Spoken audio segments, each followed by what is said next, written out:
A história do pensamento ocidental ergue-se sobre dois pilares colossais, duas sentinelas que moldaram a alma de gerações e definiram o horizonte do que se entende por realidade. De um lado, a tradição judaica, com seu rigor ético e sua busca por uma terra prometida. De outro, a herança grega, com seu brilho intelectual e sua celebração da forma e do espírito. No entanto, por trás dessa arquitetura monumental, esconde-se uma construção que, ao longo de milênios, parece ter infantilizado a trajetória da humanidade. O mito do paraíso, nascido dessa fusão cultural, tornou-se uma miragem tão potente que, por quase 2000 anos, o ilusório passou a ter mais peso e valor do que a própria realidade imediata. Esse cenário onírico, onde a perfeição é uma memória perdida e a dor uma punição, lançou as raízes de um psiquismo humano profundamente marcado pela nostalgia de um jardim que nunca se pode habitar. O conceito de pecado original, extraído das entranhas do judaísmo e amplificado pelo que viria a ser o cristianismo, sequestrou o imaginário grego dos Campos Elíseos para criar uma prisão de esperança. O homem, agora visto como um eterno exilado, passou a sonhar com o retorno a esse lugar de origem, uma pátria mítica agora interditada. Esse desejo de volta ao jardim primordial não foi apenas uma busca espiritual, mas uma força que redirecionou o sentido da própria existência terrena, transformando o aqui e agora em um mero corredor de espera, um estágio de sofrimento necessário para reconquistar o que foi perdido. O cristianismo, em sua gênese, apropriou-se desses elementos, misturando a esperança judaica com o esplendor das ilhas afortunadas descritas pelos poetas da antiguidade, criando uma estrutura de crença que se infiltraria nos poros de toda a civilização europeia. O que se seguiu foi uma sucessão de narrativas que alimentaram a alma de teólogos e pensadores, todos em busca desse ponto geográfico e espiritual que, embora inatingível, ditava as regras do comportamento humano.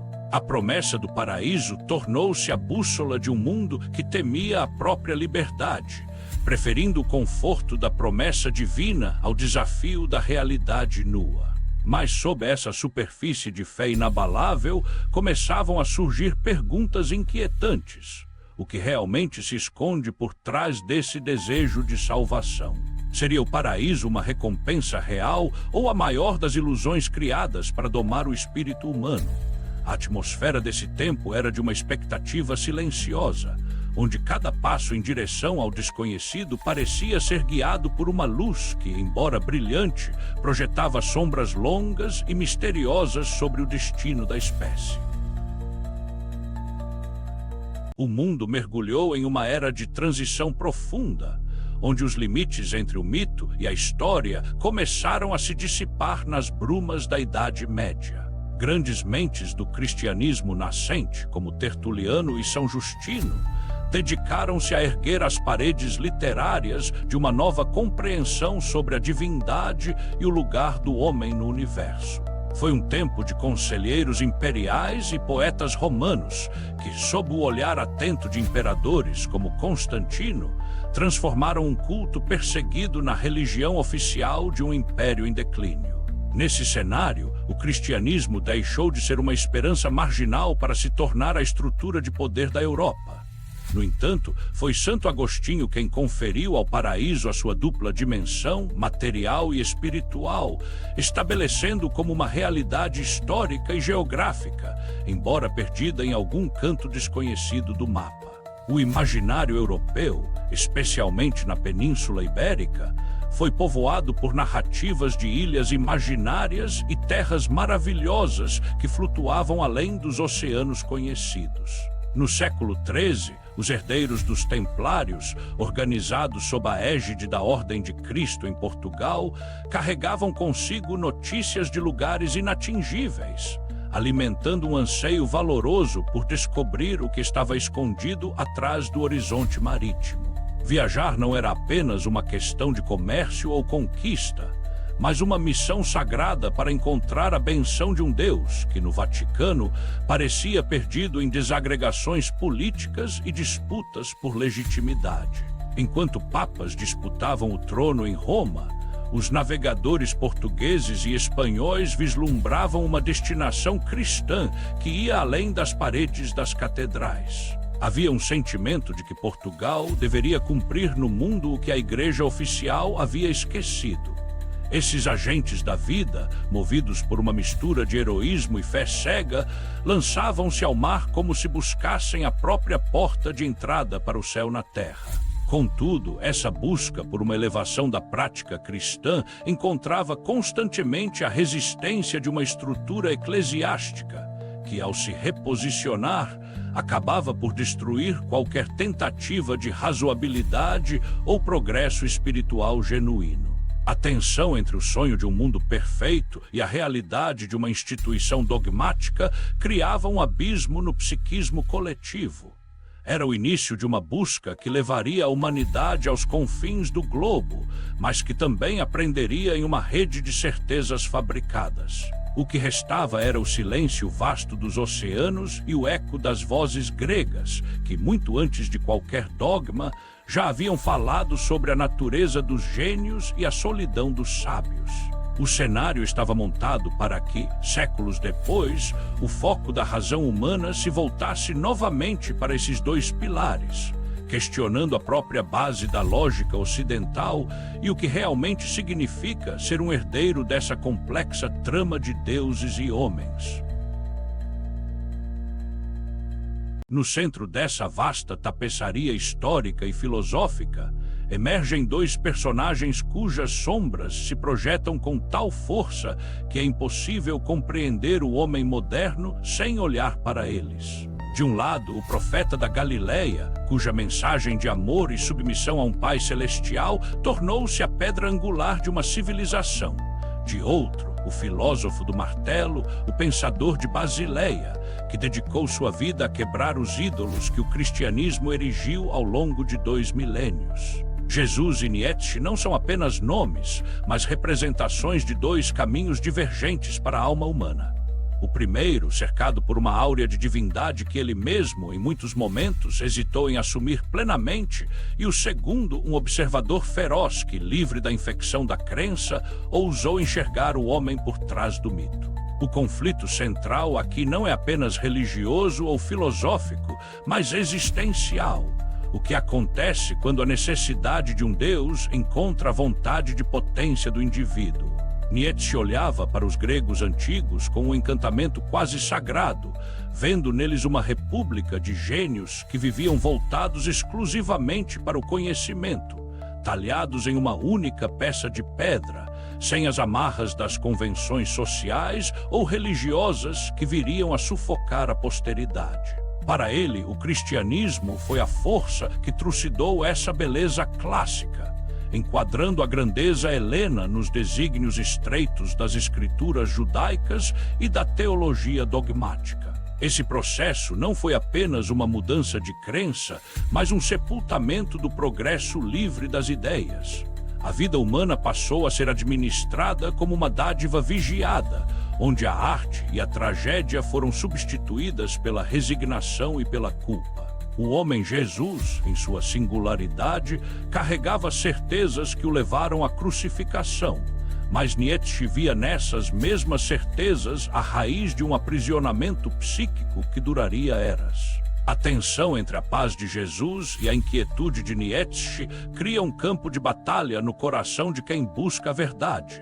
Jesus falava de um reino que não era deste mundo, enquanto Nietzsche exigia que o homem se tornasse o mestre do único mundo que realmente possui. O ponto de partida para essa análise profunda exige que se olhe para as certezas de Jesus com a mesma lupa que se usa para as de Nietzsche. A grande questão que começa a se desenhar é: até que ponto o legado de Jesus foi compreendido por aqueles que o seguiram? E até que ponto a crítica de Nietzsche, embora ácida e precisa, deixou escapar o enredo oculto que envolveu o crucificado naqueles dias distantes?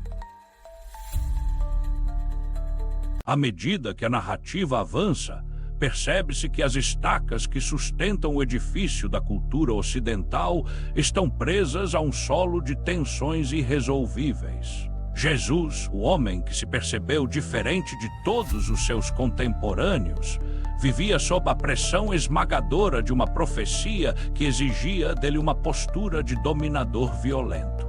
O Deus do Antigo Testamento, uma entidade descrita como ciumenta e muitas vezes furiosa, esperava um Messias que humilhasse as nações e restaurasse o domínio sobre a humanidade por meio da força. No entanto, o herói galileu escolheu um caminho que desafiava a própria lógica da divindade que o enviara. Ele preferiu a companhia dos marginalizados, o toque de cura sobre o braço armado e o silêncio diante da agressão. Essa hesitação em se tornar o super-homem violento da profecia judaica criou uma fricção não apenas com as autoridades de sua época, mas com o próprio psiquismo daqueles que o cercavam. João Batista, o precursor, enviou seus discípulos para questionar se ele era realmente o esperado, pois o que via não era o fogo do juízo, mas a suavidade do perdão. Essa escolha deliberada de Jesus em não assumir o papel de Messias guerreiro foi o que Nietzsche, séculos depois, interpretaria como a gênese de uma moral de escravos, onde a fraqueza é santificada e a força é demonizada. Mas há uma camada mais profunda nesse conflito. Jesus estava em guerra com a própria imagem do Deus que deveria servir.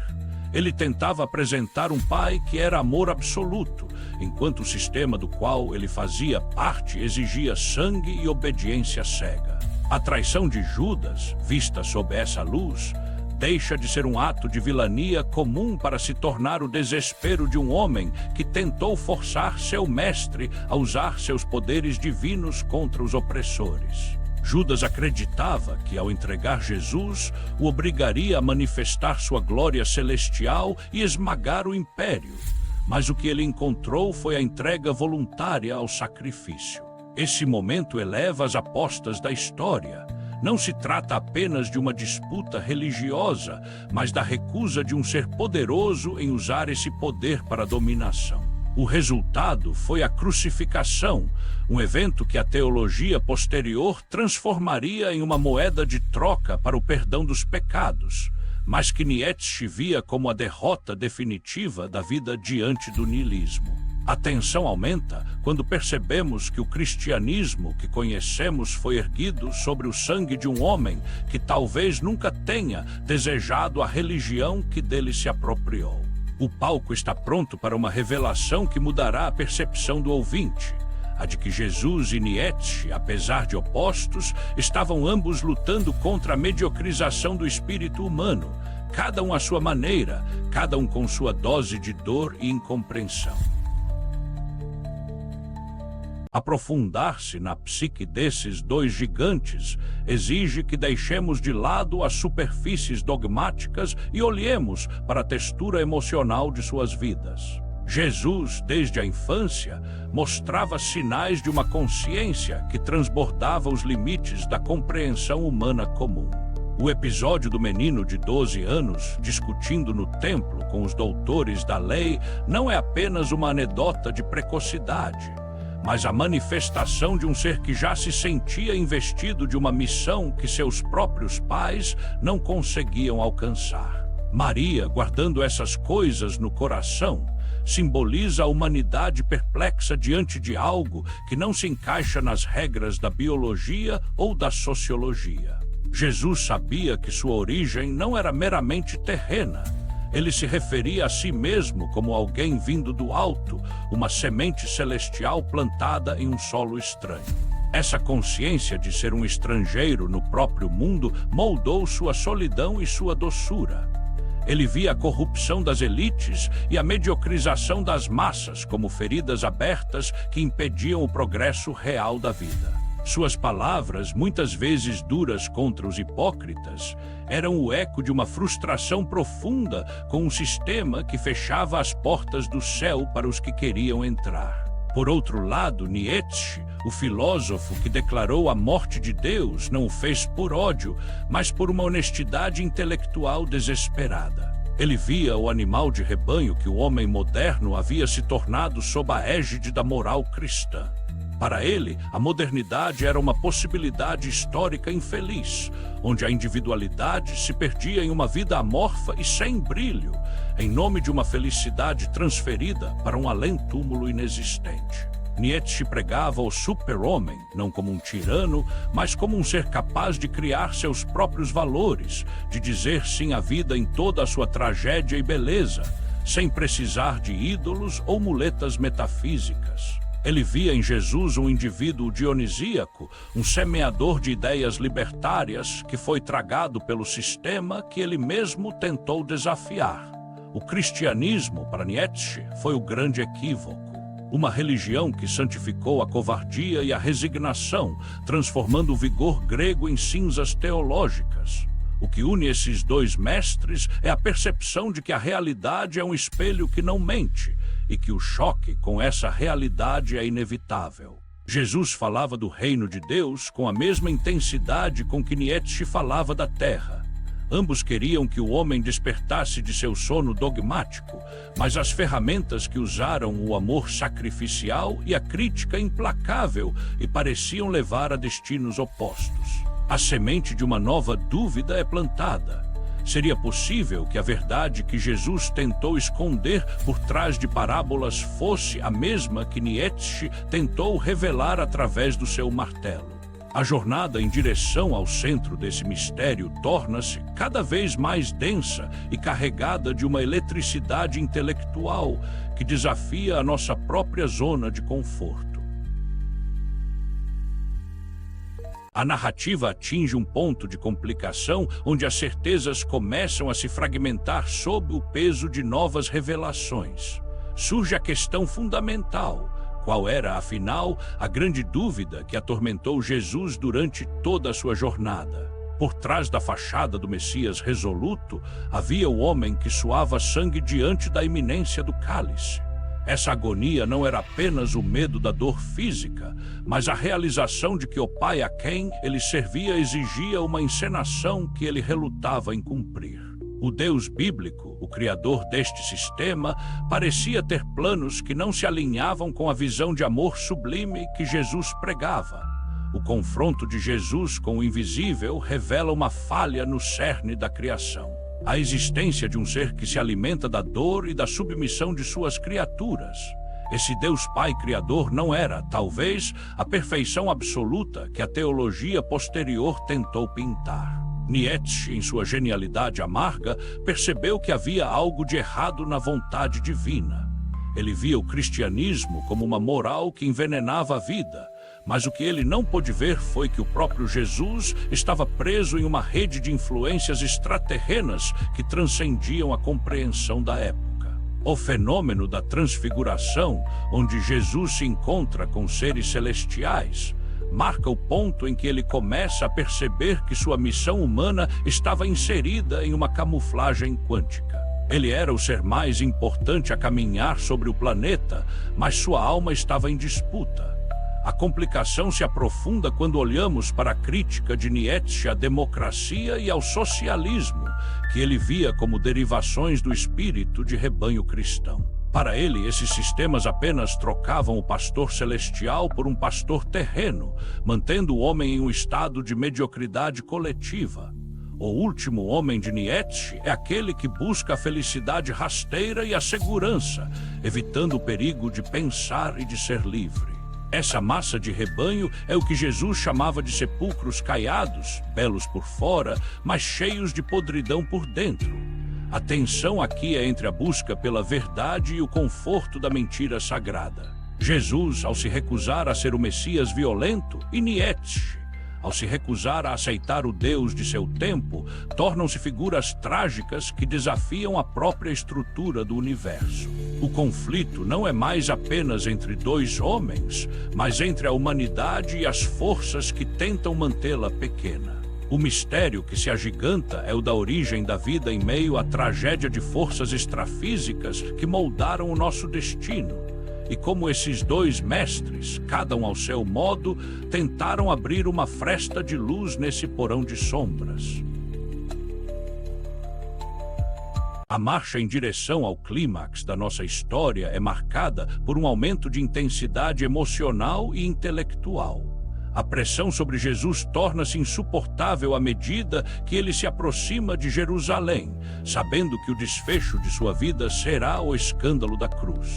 Ele não busca o martírio por uma pulsão de morte, mas como um ato final de rebeldia contra um Criador que exigia o sacrifício de seu Filho para perdoar a humanidade por erros que ele mesmo, o Criador, permitiu ou planejou.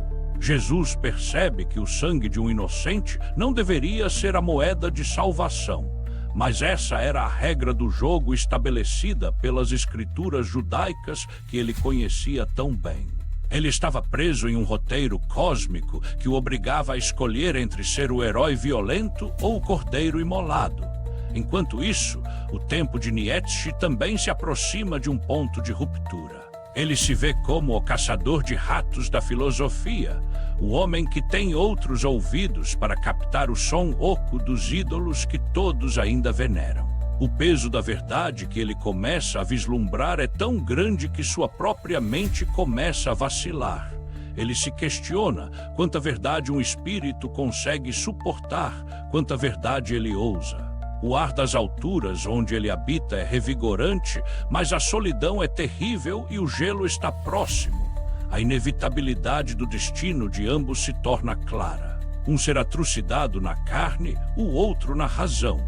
A tensão entre o Cristo da Igreja e o Jesus da história torna-se o campo de batalha onde a humanidade joga sua sanidade. O cristianismo europeu, com suas catedrais e dogmas, transformou o grito de dor de Jesus em uma canção de ninar para o rebanho, enquanto Nietzsche gritava para que o homem despertasse e olhasse para o abismo.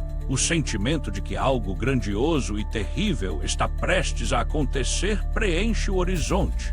Não se trata apenas da morte de dois homens, mas do colapso de uma visão de mundo. O sistema de deuses que castram e obrigam o ser humano a viver diminuído está sendo testado. O choque de realidade é iminente. Jesus no Getsemane e Nietzsche em suas andanças pelas montanhas são os dois polos de uma mesma angústia. A descoberta de que o universo pode não ser o lugar benevolente que as religiões pintam, mas um palco de forças cruas e indiferentes. O momento da revelação se aproxima, onde a verdade sobre o Pai e o círculo de gênios será finalmente descortinada, deixando o ouvinte diante de um espelho que não permite mais fugas ou ilusões. O ápice da nossa jornada ocorre no momento em que a máscara da divindade cai e revela a face austera da realidade. Na cruz, o grito de Jesus, Pai, por que me abandonaste? Não é apenas um lamento de sofrimento físico, mas a realização final de uma traição cósmica. O ser a quem ele chamava de Pai, em quem ele depositou toda a sua confiança e amor, revelou-se no momento crucial, como um observador impiedoso que permitiu o sacrifício não por amor ao mundo, mas por uma necessidade de cumprimento de um contrato sombrio. Este é o ponto de virada.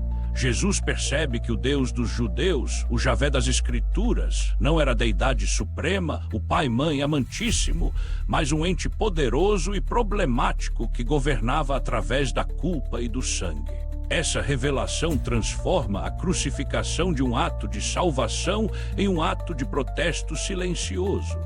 Jesus escolheu a morte para não se tornar o braço armado de uma divindade imperfeita. Simultaneamente, séculos depois, Nietzsche atinge seu próprio clímax de compreensão ao anunciar que Deus morreu. Ele não se refere a uma entidade biológica, mas ao colapso do sistema de valores que sustentava a civilização ocidental. O choque de realidade que levou Nietzsche à loucura foi o mesmo que Jesus enfrentou na cruz. A descoberta de que o ser humano está sozinho em um universo onde os deuses são apenas carantonhas monstruosas que vagam pela terra. O quinto evangelho de Tomé ressoa aqui com uma força devastadora, trazendo as palavras do Jesus ressuscitado. Quem procura, não cesse de procurar até achar. E quando achar, ficará estupefato. A estupefação é o encontro com a verdade de que a nossa criação nasceu no seio da tragédia, fruto de deuses que perderam o controle e de uma humanidade que foi deixada para trás como alimento em uma pocilga existencial. O encontro de Jesus com os anjos na transfiguração já havia semeado essa dúvida, mas é no alto do Gólgota que ela se torna uma certeza absoluta. O homem Jesus, o maior herói da história, preferiu ser trucidado a entregar sua alma a uma imposição injusta.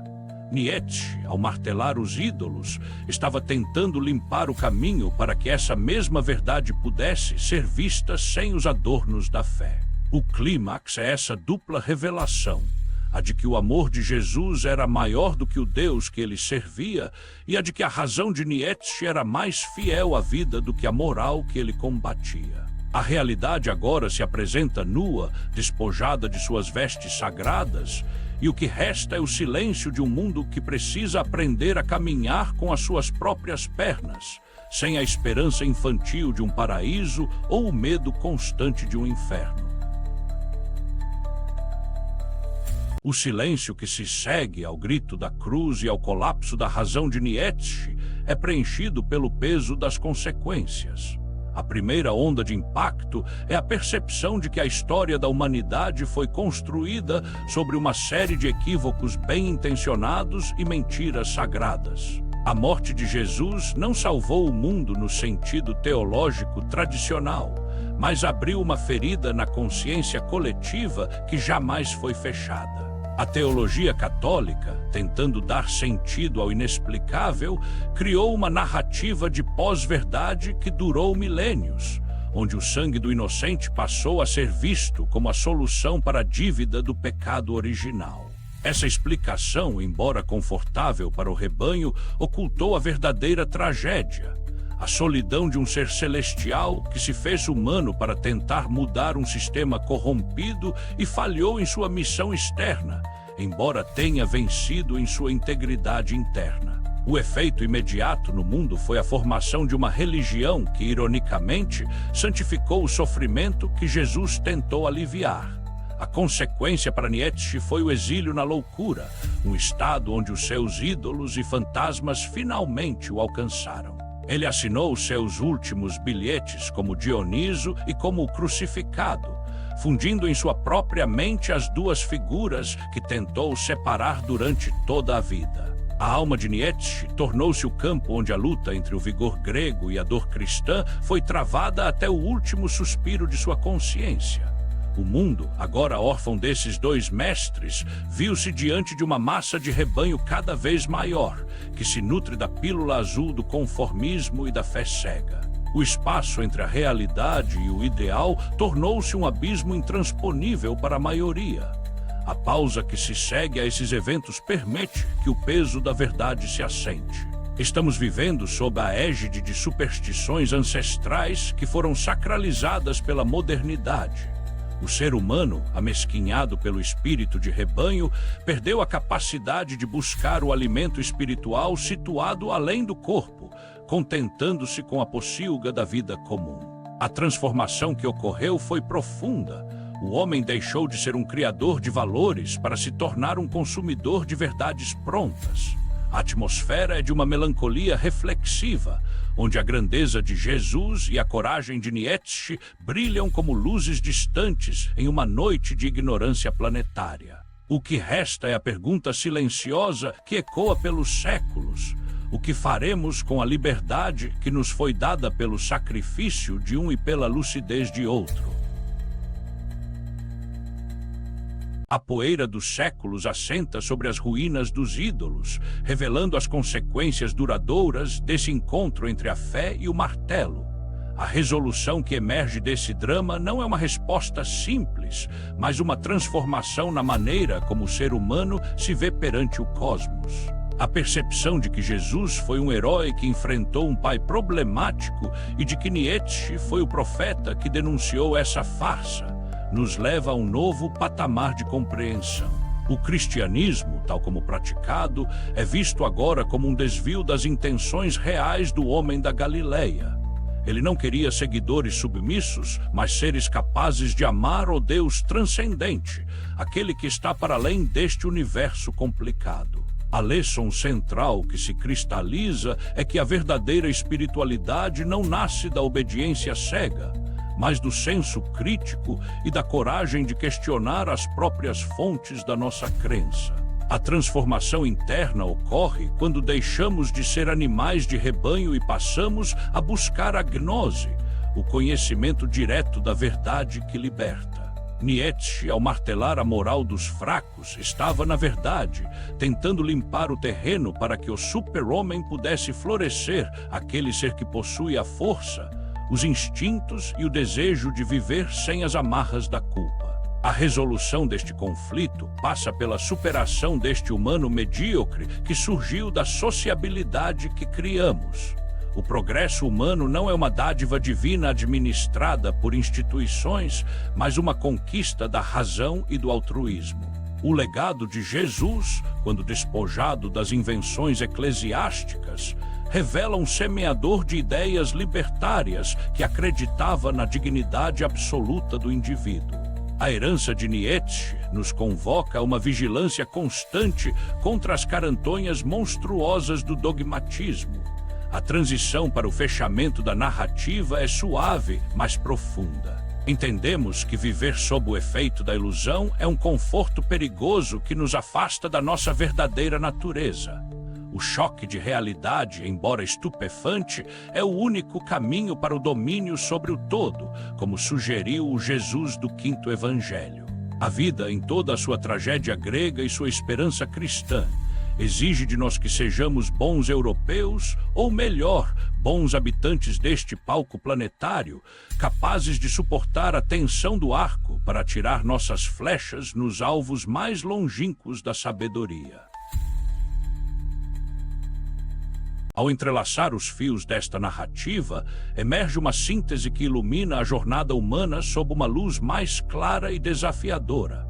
O encontro entre Jesus e Nietzsche não é uma colisão de ódio, mas um diálogo sublime entre dois espíritos que, através dos intervalos desérticos da história, tentaram compreender o sentido da existência. A verdade que se revela é que o cristianismo dogmático tornou-se a jaula onde a humanidade se abrigou para evitar o contato com a realidade crua da criação.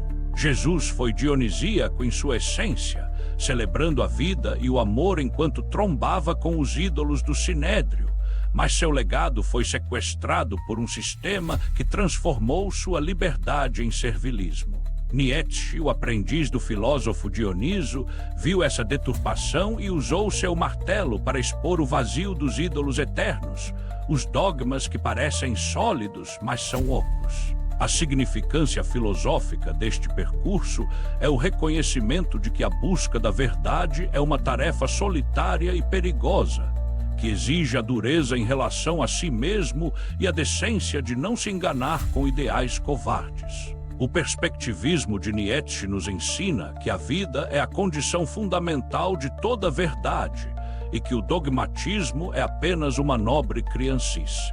O ser humano possui, sim, as ferramentas para elevar seu modo de viver a um padrão nobre e emancipado, mas isso exige o uso corajoso da razão e a renúncia à pílula azul do conforto dogmático.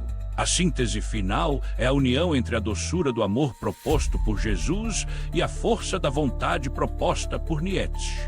Ambos queriam que o homem superasse sua condição de pecador e de escravo, tornando-se senhor de sua própria alma. A ideia ressonante que se prepara para o encerramento é a de que a verdade, por mais perturbadora que seja, é a única fonte real de poder e domínio sobre o destino. O espírito humano é capaz de suportar muito mais do que imagina, se tiver a coragem de olhar para o passado sem as lentes do preconceito religioso e para o futuro sem as muletas da esperança cega. Estamos prontos para o último passo, para o fechamento que nos deixará diante do crepúsculo dos ídolos e do amanhecer de uma nova consciência. Concluímos esta jornada reflexiva com a alma repleta de uma clareza que só a honestidade intelectual pode proporcionar. A história de Jesus e Nietzsche nos ensina que a grandeza humana reside na capacidade de enfrentar as incertezas da vida com dignidade, mesmo quando o universo parece conspirar contra nós. O homem Jesus é o nosso herói por ter preferido a humilhação à traição de seus próprios valores de amor e liberdade. Nietzsche é o nosso mestre por ter tido a coragem de denunciar a mentira que sustenta a mediocridade do rebanho. A lição final é que a verdade não é uma zona de conforto, mas um território proibido que exige coragem para ser explorado. O paraíso não é um lugar perdido no passado ou uma promessa para o futuro, mas a potencialidade de uma vida vivida com plenitude aqui e agora, livre das amarras do pecado original e da culpa institucionalizada. O crepúsculo dos ídolos é, na verdade, o amanhecer do indivíduo soberano, aquele que não precisa de deuses castradores para ser virtuoso, nem de ordens celestiais para ser bom. A essência deste capítulo é um chamado à vigília, para que não nos deixemos levar pelas raposas e aves de rapina que usam nomes sagrados para manipular nossas sensibilidades. O choque de realidade que a verdade provoca é o preço que se paga pela liberdade. Ao final, percebemos que entre o crucificado e o filósofo do martelo há um ponto de convergência. A celebração da vida espontânea nas montanhas mais altas da consciência. Que a estupefação diante da verdade não nos paralise, mas nos impulsione a criar um mundo onde a razão e o amor caminhem juntos, despojados das carantonhas monstruosas do passado. A jornada pela busca da verdade continua, e cada um de nós é o protagonista de seu próprio diálogo espiritual. Que possamos, como os bons europeus de Nietzsche ou os buscadores de Jesus, manter a tensão do arco sempre alta, prontos para lançar a flecha em direção ao desconhecido, com a certeza de que a maior das conquistas é ser dono de si mesmo em um universo que ainda aguarda pela nossa plena maturidade.